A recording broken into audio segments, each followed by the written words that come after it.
So, my last video that I recorded, I don't know if it's the last video I released, but the last video I recorded, I talked about, not being so much of a nice guy that, you get taken advantage of and all this other jazz. And just creating that balance and what that entails and all that fun stuff, and just kind of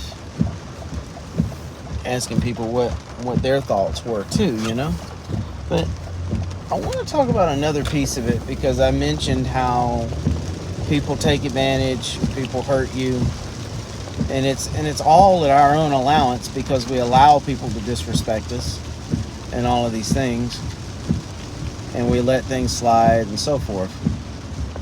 But another big question would be how do you keep from developing a cold heart?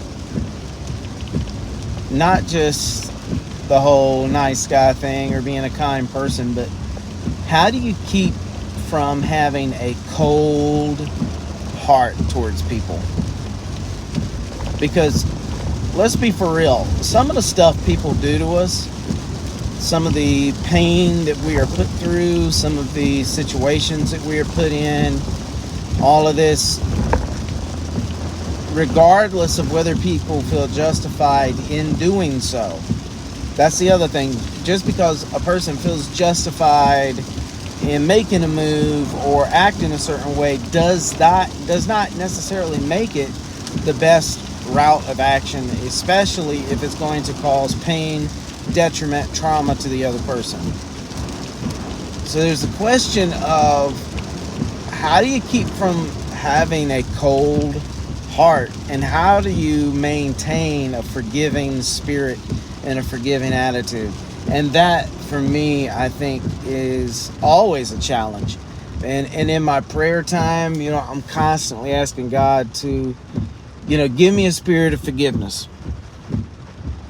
What was that? I think it's Kevin LeVar. I think that's the name of it, if I'm saying his name right. A heart that forgives. You got to have a heart that forgives, a mind that forgives. And that is not easy, because people do some really shisty, evil, devious things sometimes that make you really not want to open up anymore, that make you not want to deal with anyone, that make you want to shut down because of how people treat you. And, arguments have been made for, like I mentioned, the nice guy aspect of, well, you brought it on yourself because you allow people to do this and such. And I understand that, and I'm aware of that, but it does not justify the actions of that person. So, like I said, it does create a atmosphere where resentment and bitterness and cold-heartedness can set in, not just towards that person, but also towards people in general, because you sometimes get to a point where you don't even want to trust anybody because of how people have acted towards you and how people have treated you. So I guess the biggest question I have is, how do you deal with that? How do you deal with that?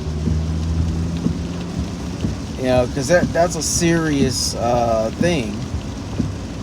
How do you deal with that? How do you keep from becoming cold-hearted? And, I can give the nice, generic, holy, Christ-like answer of, cling to the word and pray and all this. But it's the same thing. That's almost like when Hulk Hogan said, eat your vitamins and say your prayers and all this. It's easy to say. But when you're living it out, when you are faced with it, how do you keep from becoming cold-hearted and bitter and all of these things? How do you deal with that? I want your take on it. I want your thoughts. And that's really it, because I don't have any answers. You know, for me personally, I've been hurling myself into my faith because, you know, I've mentioned lately, with faith and with God, that it appears to be the only thing, and I'm pretty convinced of it, is the only thing that doesn't really change. It's the only thing that is consistent, that is reliable. Almost everything else that you could possibly find peace in or rely on does change, does have the capacity to betray you, does have the capacity to do you wrong, as to where God, on the other hand, does not have that capacity, because God cannot lie, God cannot do no wrong, God cannot sin, basically. So, what are your thoughts? How do you keep from becoming cold-hearted in the midst of people having done you wrong, dealt with you poorly, all of these things? How do you keep from becoming cold-hearted? Talk to me.